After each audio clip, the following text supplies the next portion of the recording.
Presiden Prabowo Subianto menyaksikan langsung Karnaval Bersatu yang digelar dalam malam peringatan kemerdekaan ke-80 Republik Indonesia.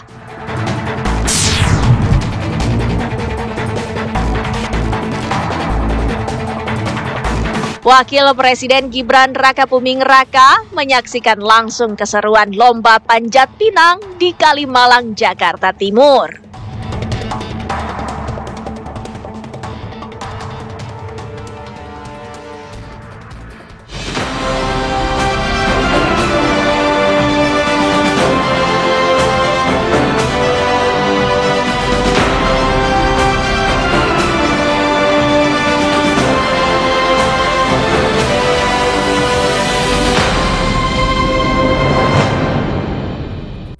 Selamat sore pemirsa, Kabar Merah Putih edisi Senin 18 Agustus 2025 hadir menjumpai Anda dengan sejumlah kabar penting dan menarik terkait kebijakan Presiden Prabowo dan jajaran kabinetnya. Saya Shena Damayana, selama 1 jam ke depan akan menemani Anda. Dan pemirsa, inilah Kabar Merah Putih selengkapnya untuk Anda.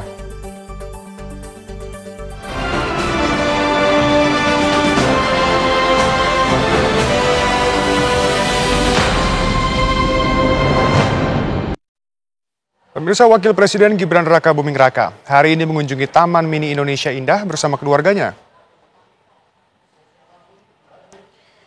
Gibran datang bersama istrinya, Selvi Ananda, dan kedua anaknya, Jan Etes, serta Lalembah. Setibanya di pintu utama, Gibran menaiki shuttle bus untuk berkeliling. Kedatangan Gibran menjadi pusat perhatian para pengunjung.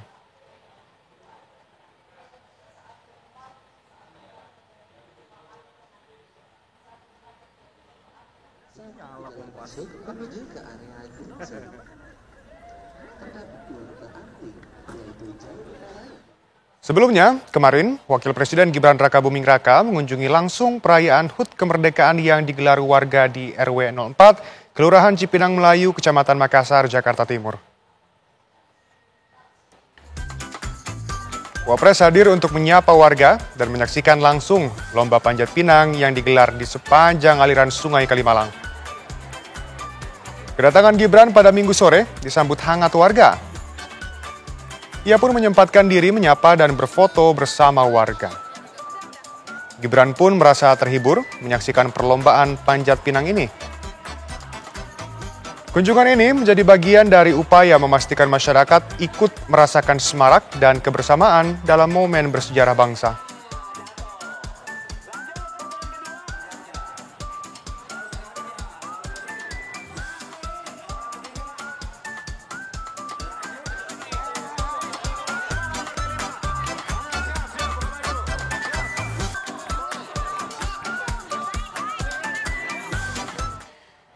Pemirsa, dalam rangka memeriahkan HUT Kemerdekaan ke-80 Republik Indonesia, KAI Komuter menghadirkan program tarif khusus hanya Rp80 bagi seluruh pengguna komuter lain Jabodetabek. Tarif khusus kemerdekaan itu diberlakukan selama 2 hari sejak kemarin hingga hari ini.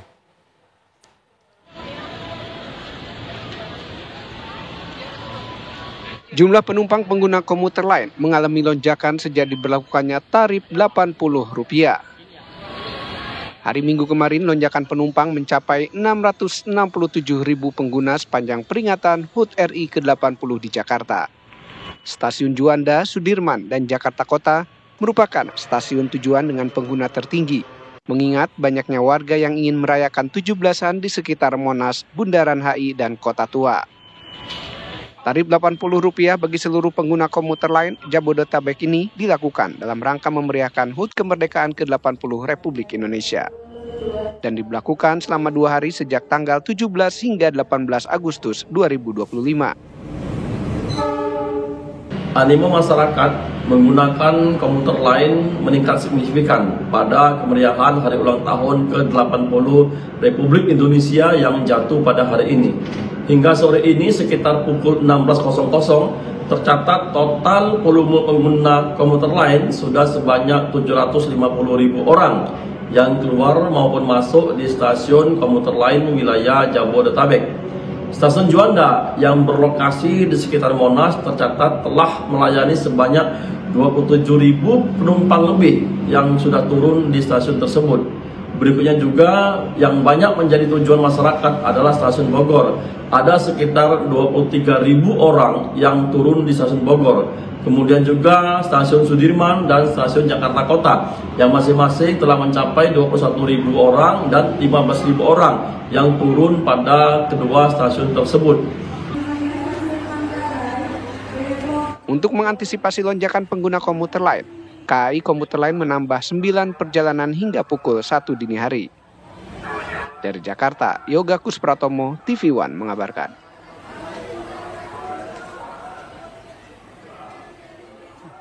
Pemirsa, tak hanya kereta komuter lain yang tarifnya Rp80 selama Hari Kemerdekaan, tarif MRT dan LRT, serta bus Transjakarta juga berlaku sama. Bagaimana suasana penumpang di stasiun yang terintegrasi? Kita akan tanyakan langsung kepada jurnalis TV One, Aurelia Zafira. Aurel, bagaimana implementasi tarif Rp80 untuk transportasi umum? Halo Shena, selamat siang. Benar sekali saat ini saya berada di stasiun MRT BNI City, Sudirman, Jakarta, yang mana hari ini tanggal 18 Agustus 2025 memang masih dalam rangka memeriahkan HUT Indonesia yang ke-80, di mana moda transportasi di Jakarta yakni ada MRT, LRT, lalu juga ada Transjakarta ini memasang tarif khusus yakni Rp80 saja per tanggal 17 Agustus hingga tanggal 18 Agustus 2025 yakni hari ini terakhir tepatnya. Dan memang jika dilihat dari pagi tadi khususnya di stasiun BNI City ini terpantau sangat ramai ya para pengunjung atau pengguna dari transportasi umum khususnya MRT di tempat kami mengabarkan saat ini. Jika bisa dilihat ini ada ribuan bahkan bisa hampir puluhan ribu ya sejak pagi tadi, yang mana banyaknya yaitu keluarga dan juga para masyarakat Indonesia yang ingin berlibur atau berpergian keliling Jakarta menggunakan transportasi umum. Tadi juga saya sempat berbincang dengan beberapa pengunjung MRT di sini, menanyakan, dan mereka mengatakan bahwa mereka sangat bahagia dan juga mengharapkan agar tarif MRT ini bisa mungkin seterusnya atau ditambah terus gitu diskonnya, dan mereka mengatakan untuk naik MRT ini untuk berkeliling Jakarta ya, khususnya ke tempat-tempat wisata, lalu juga hanya sekedar berkeliling Jakarta saja menggunakan transportasi umum. Dan memang ini bukan hanya untuk MRT saja cuma, namun juga yang seperti saya katakan tadi itu ada LRT dan juga Transjakarta, yang mana juga di stasiun BNI City ini juga terintegrasi oleh banyak moda transportasi yakni ada LRT dan juga ada Transjakarta. Begitu, Chef.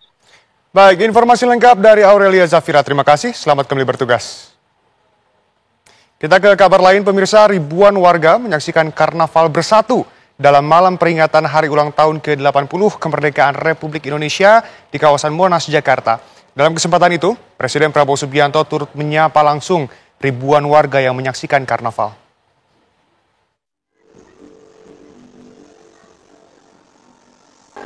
Perayaan kemerdekaan ke-80 Republik Indonesia tahun ini dimeriahkan dengan Karnaval Bersatu dengan menghadirkan 32 mobil hias dari kementerian dan lembaga negara. Presiden Prabowo tiba di kawasan Monas sekitar pukul 19.45 waktu Indonesia Barat dengan menggunakan kendaraan maung. Tampak Presiden Prabowo menyapa masyarakat yang hadir di sekitar kawasan Monas dan melambaikan tangan ke arah warga. Presiden Republik Indonesia, Bapak Prabowo Subianto. Setibanya di lokasi acara, Presiden Prabowo disambut oleh Wakil Presiden Gibran Rakabuming beserta istri, Menteri Ekonomi Kreatif, Kapolri, dan Panglima TNI. Suasana kian hikmat ketika acara dibuka dengan Indonesia Raya yang dilanjutkan dengan persembahan lagu serta penampilan megah tarian Nusantara dari Sabang sampai Merauke yang menampilkan kekayaan budaya bangsa. Karnaval Bersatu resmi dimulai dengan penampilan marching band Gita Bahana Nusantara dan kereta kencana Garuda Prabayeksa sebagai pembuka. Selanjutnya, arak-arakan kendaraan hias dari berbagai kementerian dan lembaga tampil bergantian. Dimulai dari Kementerian Agama, BP Haji, Kemendikdasmen, hingga ditutup oleh parade kendaraan Kepolisian Negara Republik Indonesia. Warga yang hadir pun menyambut antusias, sementara para peserta karnaval menyuguhkan kreativitas terbaik mereka. Di sektor pangan, Kementerian Kelautan dan Perikanan atau KKP bersama Kementerian Pertanian menampilkan simbol swasembada pangan. Sementara itu, Kementerian Dalam Negeri membawa konsep 3 dimensi yang menggambarkan tugas pokoknya dalam penyelenggaraan pemerintahan. Tidak hanya itu, kendaraan hias dari Kementerian Luar Negeri pun tak kalah memikat masyarakat yang menyaksikan karnaval. Kendaraan hias Kemlu mencerminkan 5 pilar diplomasi Indonesia, mulai dari kerjasama ASEAN hingga kontribusi di PBB. Sepanjang jalannya karnaval, Presiden Prabowo tampak memberikan hormat dan membalas lambaian tangan para menteri dan peserta yang tampil dengan penuh semangat. Sebagai puncak pembukaan, langit Monas dihiasi gemerlap pesta kembang api yang memukau ribuan pasang mata yang hadir di sana. Tepuk tangan meriah pun bergema menandai dimulainya perjalanan karnaval menuju bundaran Hotel Indonesia hingga Semanggi. Usai menyaksikan karnaval bersatu, Presiden Prabowo Subianto menyempatkan diri menyapa dan menggendong sejumlah anak yang berada di dekat panggung utama.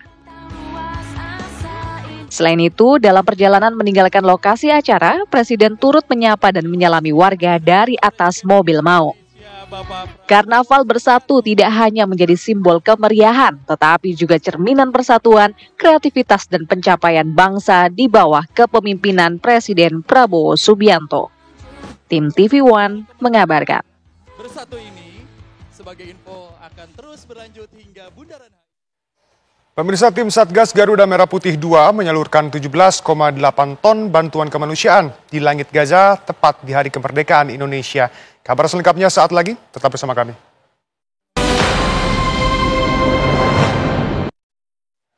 Anda kembali pemirsa, tim Satgas Garuda Merah Putih 2 menyalurkan 17,8 ton bantuan kemanusiaan di langit Gaza tepat di Hari Kemerdekaan Indonesia.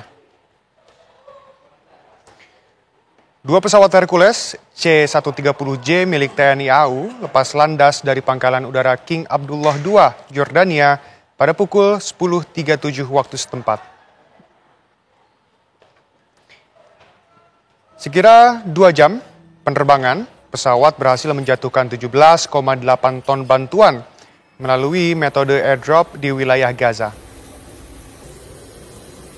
Komandan Satgas Garuda Merah Putih 2, Kolonel Penerbang Puguh Yulianto, menyebut operasi akan dilanjutkan 18 Agustus, serta telah mengajukan penambahan pada 19 hingga 20 Agustus.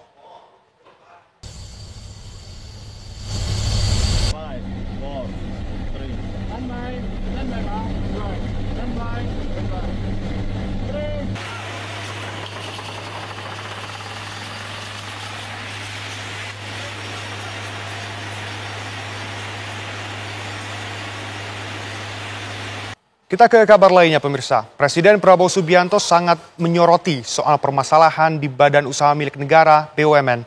Presiden mempersilakan komisaris dan direksi BUMN untuk mundur dari jabatannya jika merasa keberatan dengan kebijakan tantiem yang baru.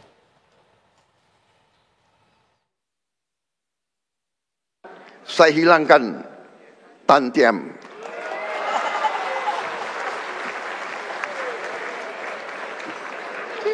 Saya pun tidak mengerti apa arti tantiem itu.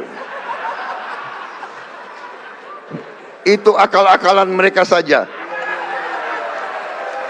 Dia memilih istilah asing supaya kita tidak mengerti apa itu tantiem.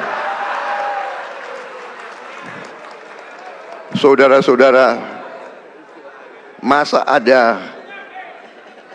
ada komisaris yang rapat sebulan sekali, tantiemnya 40 miliar setahun.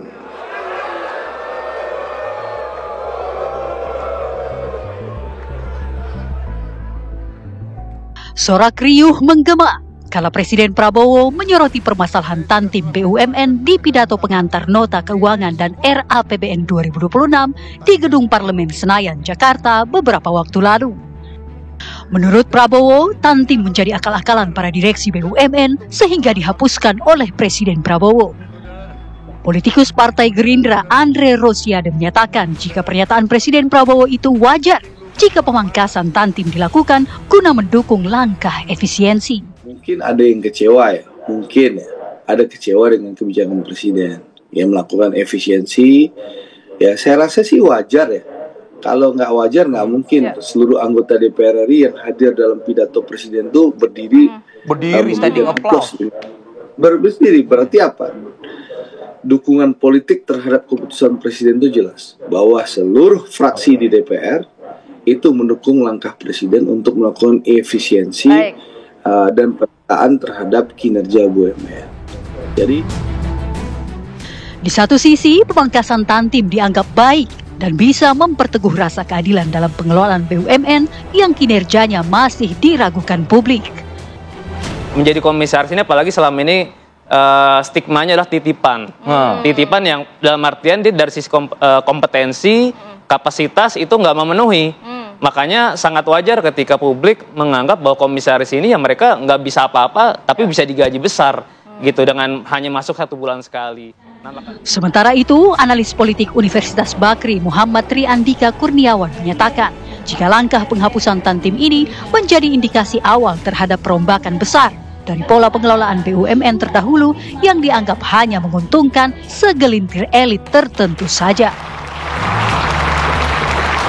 Rups yang terjadi belakangan ini belum sepenuhnya diisi oleh orang-orang baru. Masih ada orang-orang lama yang saat itu saham politiknya adalah saham politik Pak Jokowi gitu ya. Jadi saya lihat ini juga pesan bagi dari Pak Prabowo kepada di podium itu pesan tuh. Iya, bagi para komisaris ataupun direksi supaya patuh dan taat kepada pemimpinnya saat ini. Saya tidak melihat Anda dari latar belakang mana loh, kata Pak Prabowo gitu. Tapi ayo, kan begitu. Kalau nggak mau mundurin diri aja gitu. Jangan memperumit birokrasi sampai membuat orang kepercayaan saya aja mundur kan begitu. Betul, pesan itu yang menurut saya paling dibold oleh Pak Prabowo dari pidatonya. Tapi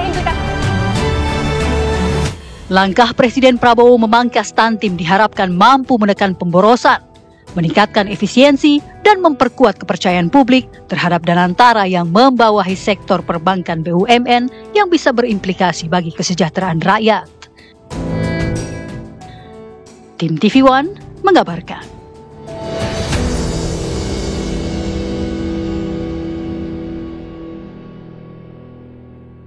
Pemirsa, ribuan narapidana mendapatkan remisi atau pengurangan hukuman pada HUT ke-80 RI. Kabar selengkapnya saat lagi, tetap bersama kami.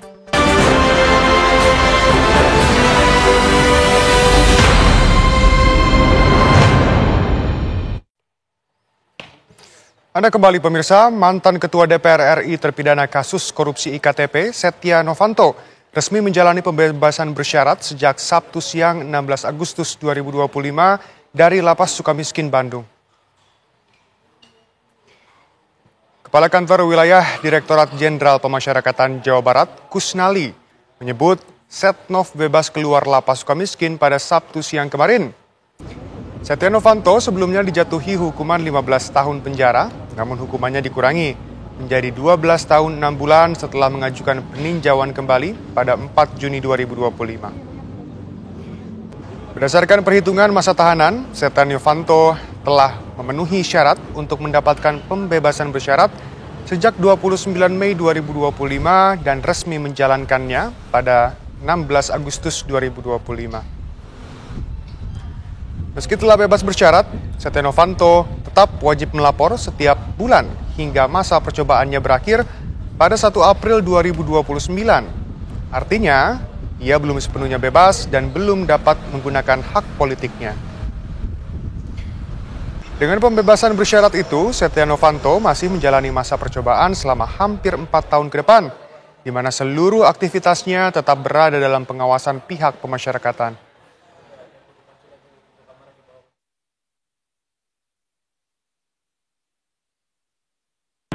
Dan beliau sudah pelaksanaan pembebasan bersyarat di tanggal 16 Agustus tahun 2025. Dalam amar putusan peninjauan kembali, beliau diputus 12 tahun 6 bulan dengan denda 500 juta, subsidiar 5 bulan kurungan. Ditambah dengan uang pengganti 49 miliar dengan pidana 2 tahun. Namun itu sudah dibayar sehingga beliau sudah bisa melaksanakan pembebasan bersyarat yang dilaksanakan pada tanggal 16 Agustus tahun 2025. Artinya ini masih bebas bersyarat? Bebas bersyarat, masih ada kewajiban untuk lapor dalam setiap sebulan sekali. Okay. Sampai dengan masa percobaan, sampai dengan 1 April tahun 2029. Sampai 2029, artinya dari situ baru bebas? Baru bebas murni. Sekarang masih wajib lapor. Sementara itu pemirsa, ribuan narapidana mendapatkan remisi atau pengurangan hukuman dari Kementerian Imigrasi dan Kemasyarakatan. Narapidana yang mendapat remisi bebas langsung sujud syukur saat menghirup udara bebas.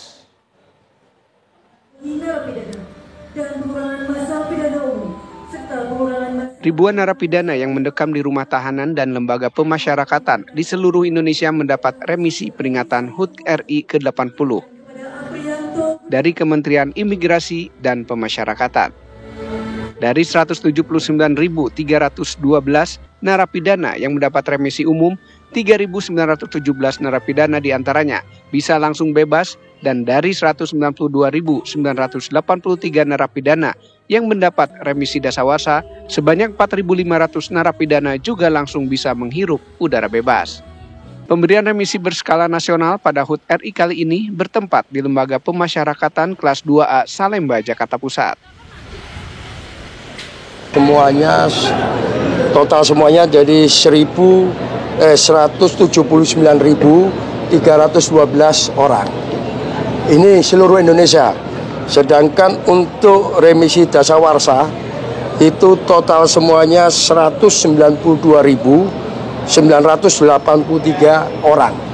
Sedangkan untuk remisi umum yang bebas, ini langsung bebas, ini total ada 3.917.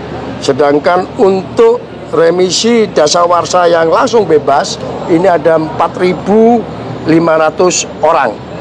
Sedangkan untuk remisi tambahan, itu kurang lebih ada 708 orang.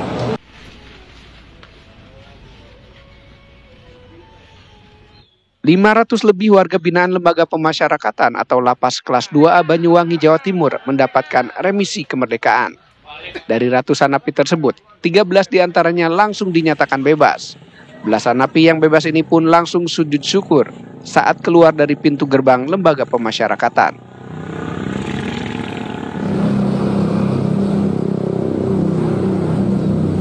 Kantor Wilayah Direktorat Jenderal Pemasyarakatan Sumatera Utara memberikan remisi Hari Kemerdekaan ke-80 Republik Indonesia kepada 20.145 warga binaan se-Sumatera Utara.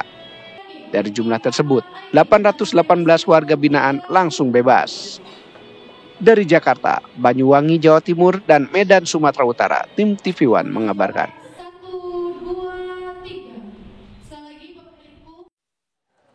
Pemirsa, Kabar Merah Putih akan segera kembali. Tetap bersama kami.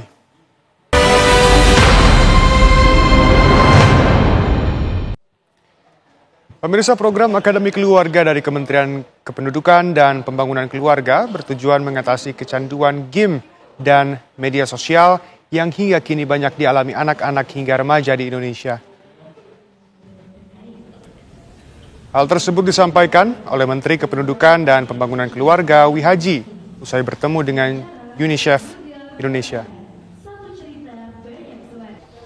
Akademi Keluarga yang diciptakan akan menyasar pada sekolah menengah pertama, menengah atas, dan perguruan tinggi. Hadirnya peran penting kedua orang tua diharapkan dapat mengurangi kecanduan bermain gawai bagi anak atau remaja dengan meluangkan waktu untuk komunikasi yang berkualitas.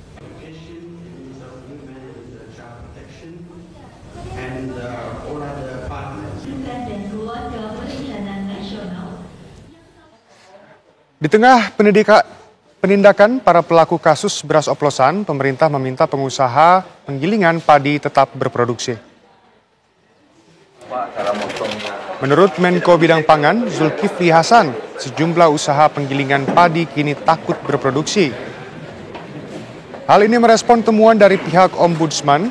Banyak pengusaha penggilingan padi memilih berhenti beroperasi sementara karena khawatir salah dalam membeli, menggiling, hingga mengemas beras.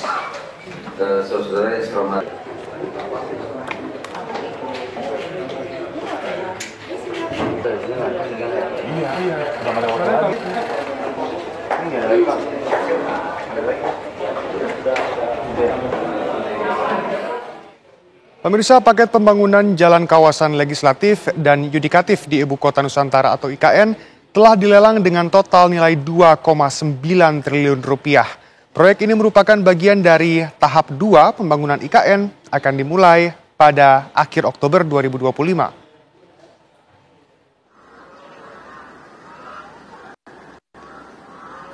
Pembangunan Ibu Kota Nusantara atau IKN terus dikebut. Saat ini proyek pembangunan kawasan legislatif dan yudikatif di IKN akan segera dimulai. Proyek ini akan menjadi bagian penting dari pengembangan kawasan inti pusat pemerintahan atau KIPP dengan jalan yang menghubungkan kedua kawasan itu dirancang sepanjang 3,7 km. Pembangunan kawasan tersebut dijadwalkan dimulai pada akhir Oktober atau awal November 2025. Kepala Otorita IKN, Basuki Hadimulyono menegaskan bahwa pembangunan kawasan legislatif dan yudikatif merupakan prasyarat penting untuk pemindahan ibu kota secara utuh. Dengan membangun jalan yang sekarang sudah sedang dalam under construction, mungkin nanti harus Bapak Ibu sekalian lihat itu supaya jelas. Karena kita para KPBU dan investasi sudah juga mau mulai membangun. Jadi kami tanggung jawab kami pada infrastrukturnya. Selain itu, ini sedang di dalam tender untuk mulai pembangunan yudikatif dan legislatif. Tahap kedua kita akan ekspansi ke 1B dan 1C dari KIPP. Dengan membangun jalan yang sekarang sudah sedang dalam under construction, mungkin nanti harus Bapak Ibu sekalian lihat itu supaya jelas. Karena kita para KPBU dan investasi sudah juga mau mulai membangun. Jadi kami tanggung jawab kami pada infrastrukturnya. Selain itu, ini sedang di dalam tender untuk mulai pembangunan yudikatif dan legislatif. Pembangunan ini merupakan syarat penting untuk pemindahan ibu kota secara resmi. Gedung DPR, MPR, DPD akan dibangun di sisi timur KIPP. Sementara itu, Mahkamah Agung dan institusi yudikatif lainnya akan berada di sisi barat. Dari Ibu Kota Nusantara, Kalimantan Timur, Agita Mahlika, Junaidi Saifuddin, TV One, mengabarkan.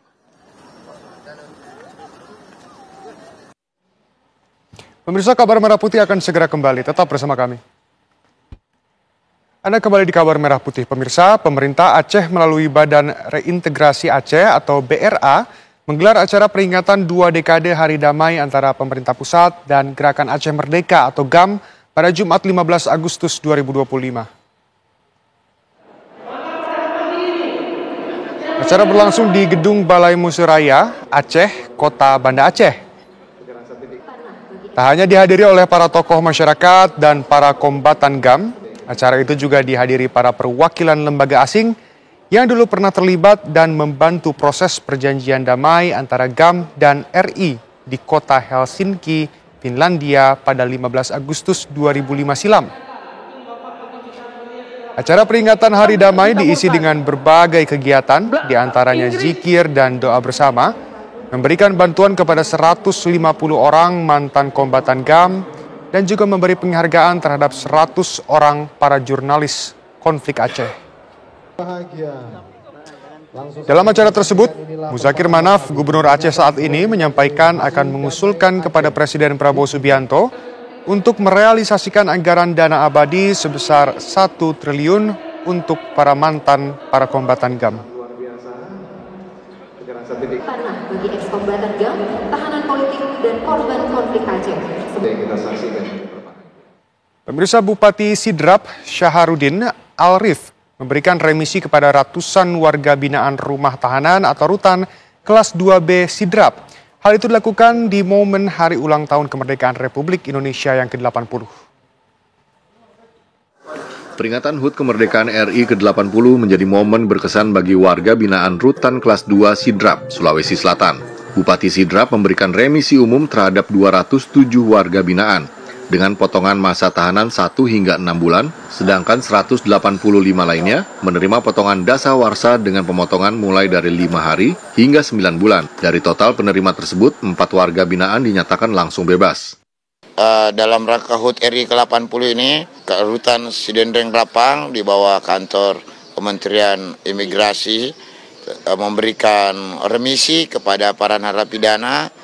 Jumlahnya tadi ada beberapa ratus orang, ada yang mendapat remisi bulanan, tahunan, ada yang dapat dasawarsa. Ya, tentu ini menjadi hadiah bagi para warga binaan rutan Sidrap, dan berharap setelah nanti keluar ya betul-betul ya telah melakukan introspeksi diri, berbaur kembali di masyarakat setelah mengalami binaan di sini. Nah, tentu harus menjadi teladan dan contoh untuk masyarakat dan kembali merubah diri dan lebih bermanfaat kepada masyarakat banyak. Ini hasil kreasi tadi warga binaan bikin lukisan yang kalau di Jakarta ini mahal sekali, tapi di sini kreasinya sangat bagus. Ya, dia hanya memanfaatkan benang, kemudian bahan kayu, akhirnya bagus, menghasilkan produk yang bagus. Ya, saya beli dan minta Forkompimda juga pesan semuanya.